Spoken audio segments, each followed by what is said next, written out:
Have you ever felt like you're just shouting into the void?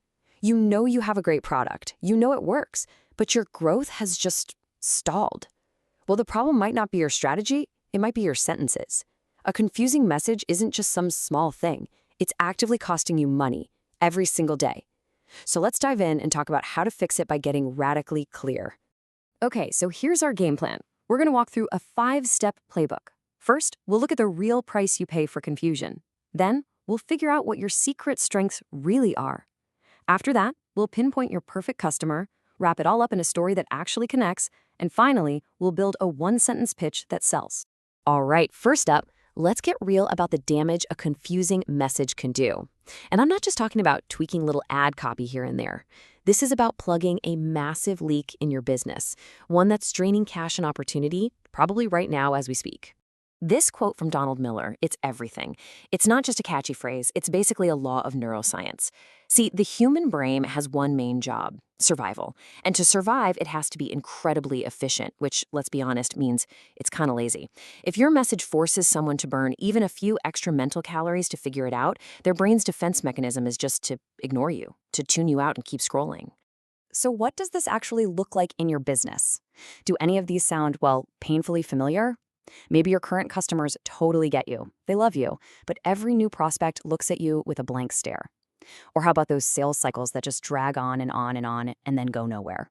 And the constant pressure to drop your prices just to close a deal. That is a huge red flag. You know, these aren't separate problems. They're all symptoms of the same root cause, weak positioning. You haven't given people a clear, compelling reason to see you as the obvious choice. Let's dig into the why behind this for just a second. Your customer's brain is constantly asking two simple questions. Number one, how is this thing going to help me survive and thrive? And number two, how can I understand this without thinking too hard? If your marketing message doesn't answer both of those questions, like instantly and clearly, you're going to get ignored. It's not personal, it's just biology. Okay, so we've established that confusion is the enemy. So how do we fight back? Well, the battle isn't won with witty slogans or fancy ad campaigns. It's won with strategy. And it all starts with a deep dive to uncover what makes you truly, uniquely valuable.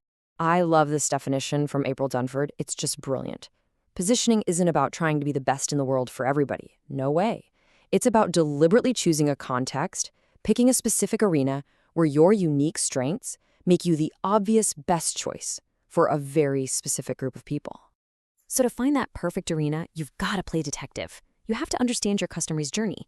And you know what? Your real competition probably isn't who you think it is.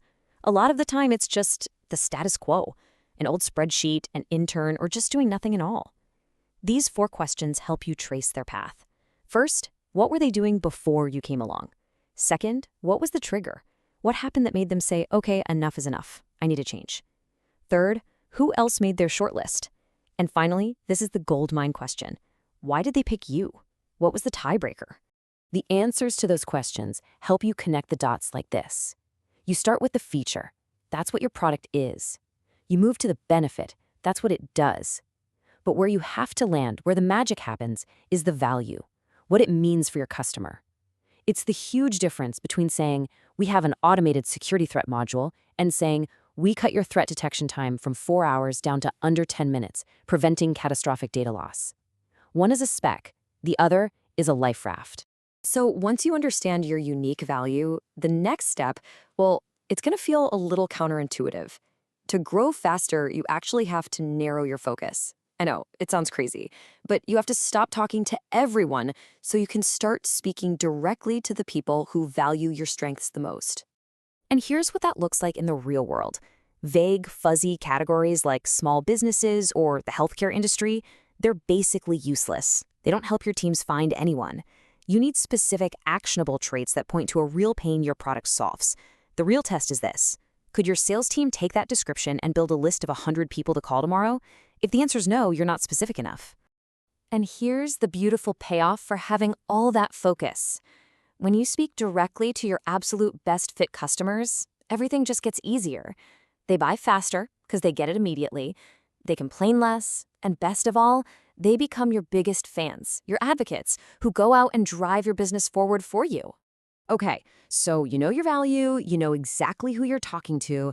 Now it's time for the fun part, wrapping it all up in a package the human brain is literally wired to love, and that's a story. But this is where we have to make a critical shift from making ourselves the center of attention to making our customer the star of the show.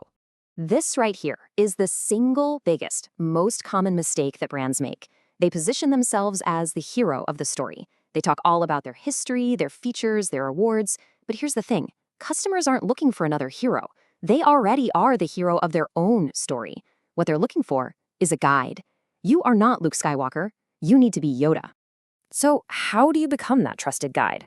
It's actually a pretty simple two-part formula. First, you have to lead with empathy. You have to show them that you really, truly understand their struggle. You get it. And then you follow up with authority. You prove that you have a plan, that you have the skills and the track record to solve their problem. That perfect blend of empathy and competence, that's the secret recipe for trust. And all of this brings us to our final and maybe most practical piece of the puzzle. We're going to take all this high-level strategy and distill it down into a simple, powerful tool that anyone, and I mean anyone, in your company can use. We're going to build your one-liner. The formula looks almost too simple, but it's so effective because it's a tiny little story. You start with a problem. This is what hooks your listener, gets them nodding along. Then you introduce your product as the clear solution to that problem. And finally, you end by describing the successful result. You paint a vivid picture of their happily ever after, what life looks like on the other side. Just look at this incredible example. It's so clear. One person might say, I'm a chef. Okay, fine. But the second one starts with a problem we all instantly recognize. You know how most families don't eat together anymore? You're immediately hooked. They introduce their service as the solution, and then they sell the dream result, finally connecting with your family. I mean, who are you hiring? It's not even a contest, right? Because that second person isn't selling a service, they're selling a transformation. And that really brings us to our final thought for today. You know, the fear of narrowing your focus can be really powerful. It feels like you're shrinking your market, leaving money on the table. But the exact opposite is true. Real authority isn't built by trying to be for everyone. It's forged in the powerful, deliberate choice of who you're not for. And that choice is what makes your signal cut through all the noise.